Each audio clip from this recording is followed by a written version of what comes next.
कहानी की शुरुआत होती है गहरे स्पेस के बीच एक अकेले स्पेसक्राफ्ट से, जहां एक आदमी अचानक होश में आता है।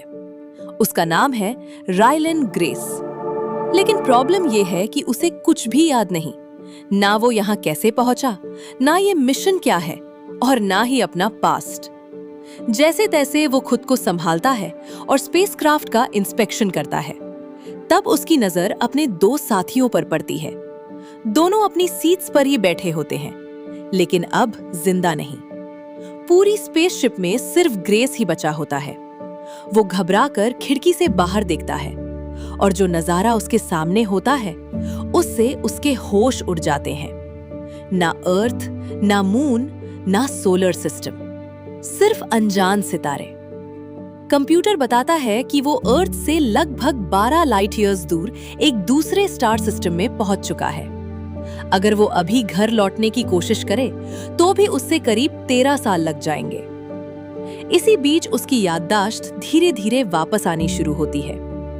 फ्लैशबैक में पता चलता है कि ग्रेस असल में कोई एस्ट्रोनॉट नहीं, बल्कि एक स्कूल साइंस टीचर था। एक दिन क्लास में वो बच्चों को स्पेस के बारे में पढ़ा रहा होता है। तब दुनिया भर में एक अजीब डिस्कवरी होती है। साइंटिस्ट्स देखते हैं कि सूरज की चमक धीरे धीरे कम हो रही है।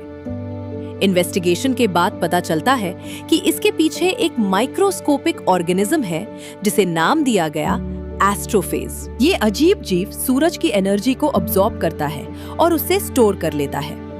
सुनने में ये छोटी बात लग सकती है, लेकिन अगर सूरज की एनर्जी इसी तरह कम होती रही तो कुछ ही सालों में पूरी अर्थ का टेम्परेचर इतना गिर जाएगा कि फसलें उगना बंद हो जाएंगी, समुंदर जमने लगेंगे और इंसानियत खतरे में आ जाएगी।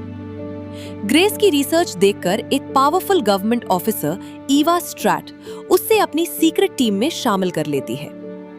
ग्रेस और बाकी साइंटिस्ट्स एस्ट्रोफेज पर रिसर्च शुरू करते हैं और एक शॉकिंग बात पता चलती है। ये ऑर्गेनिज्म सिर्फ सूरज पर ही नहीं, बल्कि यूनिवर्स के कई और स्टार्स पर भी अटैक कर रहा है। लेकिन एक स्टार ऐसा भी है जहां एस्ट्रोफेज का कोई असर नहीं हुआ। उस स्टार का नाम है टाउ सीटी। साइंटिस्ट समझ जाते हैं कि अगर टाउ सीटी का सीक्रेट मिल गया तो शायद अर्थ को भी बचाया जा सकता है। इसीलिए दुनिया का सबसे डेंजरस मिशन शुरू किया जाता है, प्रोजेक्ट हेल मैरी। एक स्पेसक्राफ्ट बनाया जाता है जो एस्ट्रोफेज को ही फ्यूल की तरह यूज करता है। लेकिन इस मिशन की सबसे बड़ी प्रॉब्लम ये होती है कि ये ऑलमोस्ट वन वे मिशन है। जो भी वहां जाएगा उसके जिंदा वापस लौटने की उम्मीद बहुत कम है। ग्रेस ये सब सुनकर डर जाता है। वो खुद मानता है कि वो हीरो नहीं है, वो सिर्फ एक टीचर है। उसके अंदर एस्ट्रोनॉट्स जैसी हिम्मत नहीं। लेकिन प्रेजेंट में जब उसकी याददाश्त अभी भी पूरी तरह वापस नहीं आई होती, तब उसे सिर्फ एक ही चीज समझ आती है, उससे ये मिशन हर हाल में पूरा करना है। अपने दोनों साथियों को रिस्पेक्ट के साथ स्पेस में फेयरवेल देने के बाद वो स्पेसक्राफ्ट को टाउ सेटी की तरफ बढ़ाता है। लेकिन तभी उसके सेंसर्स एक अननोन ऑब्जेक्ट डिटेक्ट करते हैं। पहले ग्रेस को लगता है कि शायद कोई टेक्निकल एरर है, लेकिन जब वो जूम करके देखता है तो उसके सामने एक और स्पेसक्राफ्ट होता है, और वो इंसानों का नहीं होता।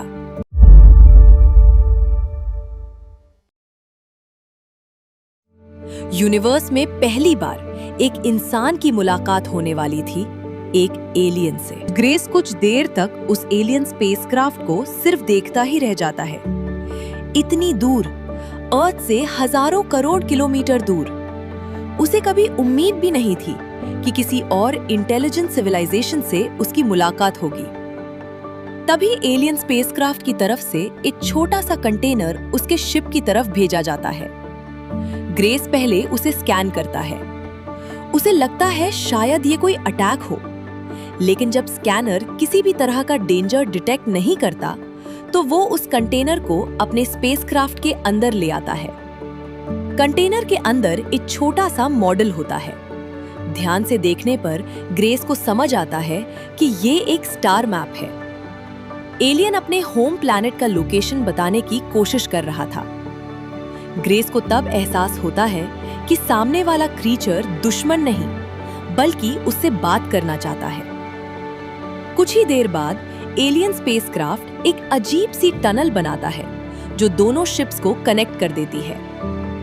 ग्रेस हिम्मत करके अपना स्पेस सूट पहनता है और धीरे-धीरे उस टनल से एलियन शिप के अंदर पहुंचता है।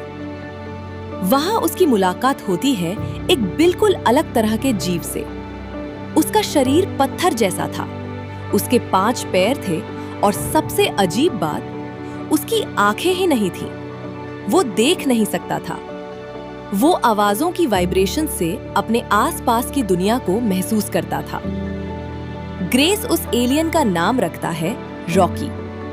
शुरू में दोनों एक दूसरे की लैंग्वेज बिल्कुल नहीं समझ पाते, लेकिन ग्रेस अपने साइंटिफिक नॉलेज का यूज करके एक ट्रांसलेटर बना लेता है। धीरे धीरे दोनों की बातचीत शुरू होती है और तब एक और शॉकिंग सच सामने आता है। रॉकी भी अपने प्लैनेट को बचाने के मिशन पर निकला था। उसके स्टार पर भी एस्ट्रोफेज अटैक कर रहा था। उसकी पूरी क्रू मर चुकी थी और अब वो भी बिल्कुल ग्रेस की तरह अकेला बचा था। 2 अलग प्लैनेट्स, 2 अलग स्पीशीज, लेकिन प्रॉब्लम एक ही। दोनों डिसाइड करते हैं कि अब वो मिलकर सॉल्यूशन ढूंढेंगे।